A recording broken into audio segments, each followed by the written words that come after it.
Les informés de France Info. Et oui, on s'intéresse au Sénat, hein, ça n'arrive pas souvent, mais première défaite donc, de la République en marche, hein, défaite annoncée lors de ce renouvellement d'une partie des sièges du Sénat. Stéphane Vernet, même question, est-ce que finalement c'est si grave que ça pour la République en marche de ne pas avoir cette majorité? Alors, en plus, c'est là où on peut se poser la question, c'est qu'il y a quand même une ministre du gouvernement qui a été élue, donc on peut penser qu'ils peuvent trouver des alliés quand même, non, dans certains groupes. Oui, alors, en réalité, en fait, il ne pouvait pas avoir la majorité et il le savait très bien. C'était juste mission impossible et c'est pas ce qu'il cherchait.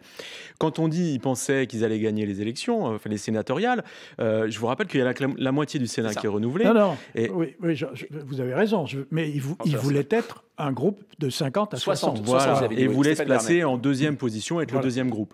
Donc de ce point de vue, c'est un revers, c'est une défaite cuisante. Mais ils l'ont vu venir, c'est clair, parce qu'il y a eu des prises de décision qui ont été défavorables aux élus locaux entre Je vous le fais pas dire, ouais. la fin de certains contrats aidés, les baisses des dotations aux collectivités. Enfin, il y a eu plusieurs choses qui les ont fâchés, la suppression de la taxe d'habitation. Enfin, bon, je pense qu'ils ont quand même démultiplié les maladresses.